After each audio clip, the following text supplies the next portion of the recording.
The old stories and myths talk about how we come into this world with a divine mission.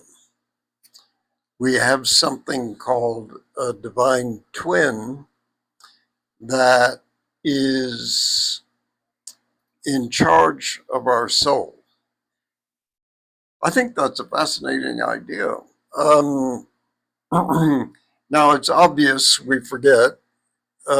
We come into the world and being incarnated in a body and having to adjust to a culture and get ourselves sorted out as far as what kind of work we're going to do and how we're going to live is quite a job.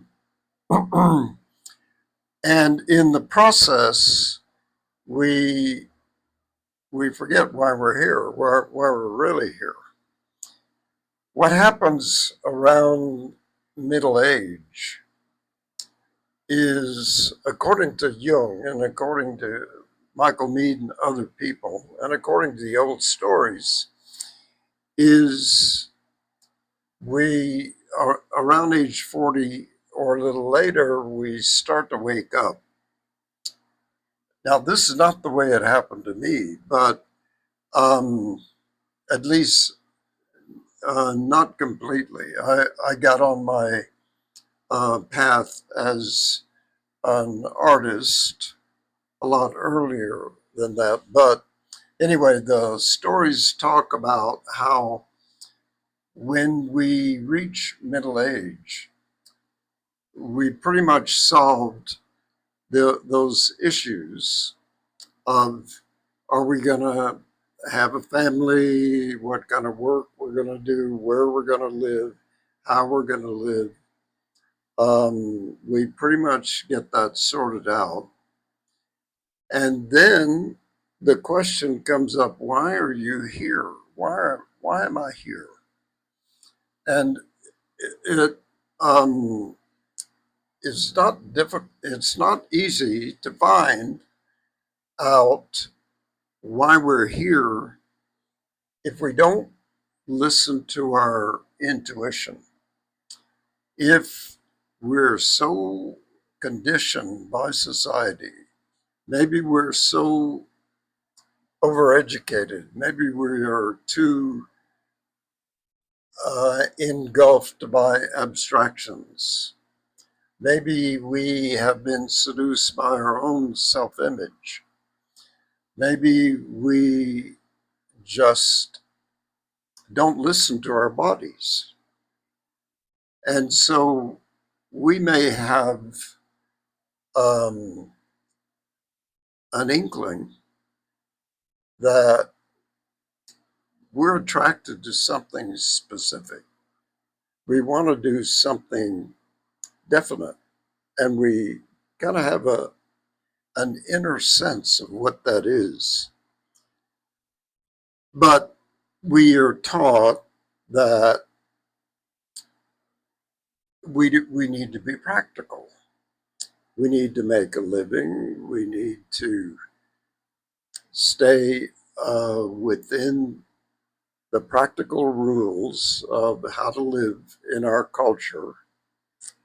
And especially if we are a creative person, we may not see how we could make a living doing something like art, for example. What if you wanted to be a poet? Um, that would be very impractical. But what if you have, unbeknownst to you, a prior agreement? And that prior agreement insists that you want to do something that in your culture is marginal, is impractical, is something your family and your friends would look askance at, that you don't feel like you're prepared for, that you have no real, you may believe you don't have the talent for it. Maybe you admire the the great ones and you compare yourself to them. Well, we all have our insecurities, I guess. Um, I kind of had an impractical approach to that. I really thought I could do anything I wanted. Um, I came from a family where my mother was an artist, um, and my father had a real talent for storytelling and for language. And so it was kind of, maybe it was still seen as not a very reasonable thing to do. I didn't have any other siblings who went that direction. Growing up in Texas, I had one brother who was a rancher.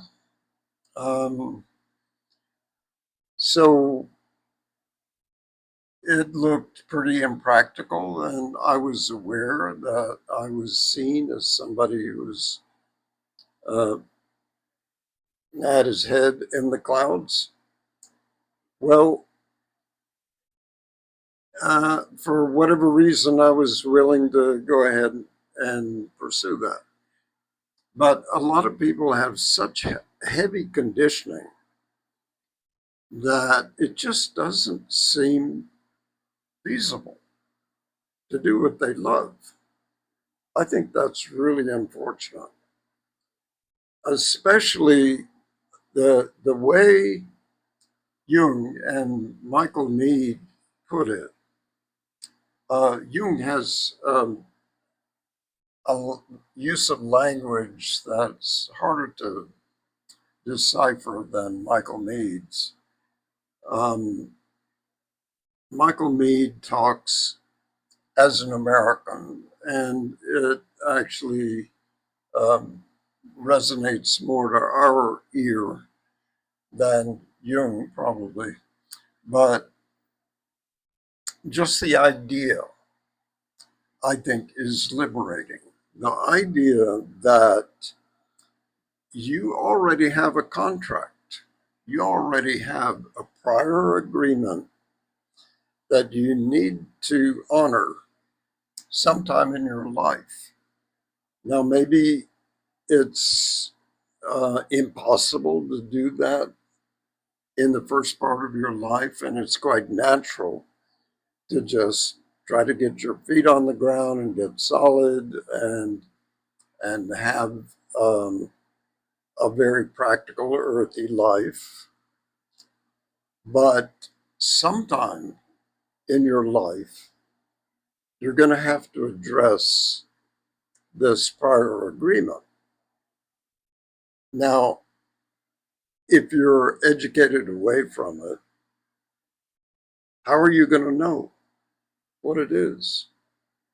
I think you know by intuition. I think you just have a kind of sense. You will see things that you find magical, that you find very attractive, and you're attracted for a reason. And you need to think about that. You need to pursue that. Now, not everything you're attracted to is going to pan out. It's not going to be why you're here. You will make mistakes. And even when you find what it is you're really made to do and you commit to it, you will have difficulties. It's not going to be easy. You will have challenges, but they won't be the same kind of challenges you've had doing things you don't love, you don't like, you don't want to really do them, but you do them because you have to eat. There's something about doing creative work, something you're really fascinated with, something that it really speaks to you at a deep level. There's something about doing that and applying yourself to it that you know you're doing what you're supposed to do. I think that is essential for all of us.